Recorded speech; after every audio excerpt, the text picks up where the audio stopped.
TPCC రాష్ట్ర ప్రచార committee chairman మది యాష్కి గౌడ్ జన్మదినం సందర్భంగా టీపీసీసీ రాష్ట్ర ప్రచార కమిటీ కోఆర్డినేటర్ మద్దిశెట్టి అజ్జీబాబు ఆధ్వర్యంలో ఖమ్మం జిల్లా ప్రధాన ఆసుపత్రిలో మెగా శుక్రవారం రక్తదానం శిబిరం నిర్వహించి రోగులకు పండ్లు పంపిణీ చేశారు.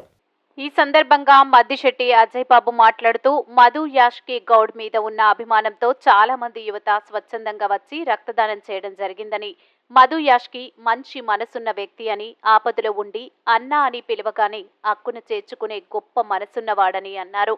మధు యాష్కి భవిష్యత్తులో గొప్ప ఉన్నతమైన స్థితిలోకి వచ్చి ఇంకా గొప్ప గొప్ప పదవులు చేపట్టాలని కోరారు. ఈ కార్యక్రమంలో మధు యాష్కి యువసేన సభ్యులు మరియు అభిమానులు, కాంగ్రెస్ పార్టీ కార్యకర్తలు పాల్గొన్నారు.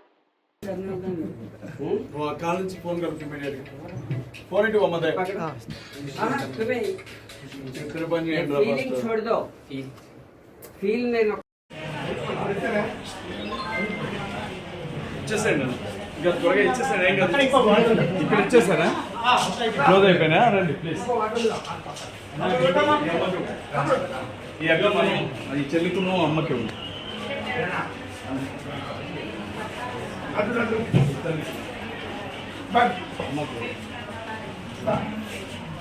అప్పుడే వచ్చి పెట్టు.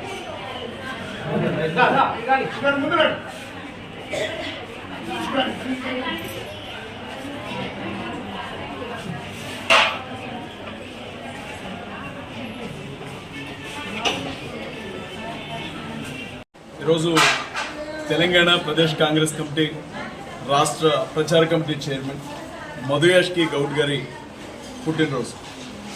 దాదాపు తెలంగాణ వ్యాప్తంగా అన్ని జిల్లాల్లో మధు యాష్కి యువసేన కార్యకర్తలు, నాయకులు, అన్నని అభిమానించే కాంగ్రెస్ నాయకులందరూ కూడా స్వచ్ఛందంగా సేవా కార్యక్రమాలు చేస్తూ ఉన్నారు. అందులో భాగంగా ఖమ్మంలో మధు యాష్కి యువసేన అధ్యక్షులుగా ఉన్న నేను, తెలంగాణ ప్రదేశ్ కాంగ్రెస్ కమిటీ ప్రచార కమిటీ స్టేట్ కోఆర్డినేటర్గా ఉన్నాను. ఈరోజు మెగా రక్తదాన శిబిరాన్ని ఏర్పాటు చేయడం జరిగింది గవర్నమెంట్ హాస్పిటల్లో. చాలామంది యువత మదన్న మీద ఉన్న అభిమానంతో స్వచ్ఛందంగా వచ్చి ఈ రక్తదాన శిబిరంలో పార్టిసిపేట్ చేయడం జరిగింది. అలాగే కొంతమంది మా అక్కలకి, చెల్లెళ్ళకి, అన్నదమ్ములకి ఈ హాస్పిటల్లో ఉండే సగటు మాలాంటి వ్యక్తులకి మా వంతుగా ఫ్రూట్స్ పంచిపెట్టాలి అని చెప్పి మేము ఇక్కడికి రావడం జరిగింది. ఏ కష్టం వచ్చినా, ఏ ఇబ్బంది వచ్చినా అన్నా అని అంటే అర్ధరాత్రి పూటైనా మాట్లాడే మనసున్న నాయకుడు మా మధు యాష్కి గౌడ్. ఎంత ఎత్తుకు ఎదిగినా ఒదిగుండే గుణం అయింది.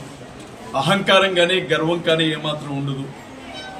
10 మందిలో ఉంటే 10 మంది గురించే ఆలోచించే వ్యక్తి ఆయన. ప్రజల కష్టాలు ఆయనకి తెలుసు.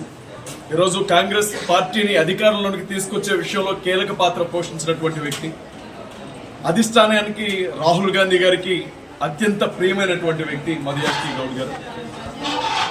ఆయన నిండు నూరేళ్లు చల్లగా ఉండాలని వదినమ్మ, అలాగే వారి పిల్లలు ఎక్కడున్నా క్షేమంగా వారి కుటుంబం ఉండాలి.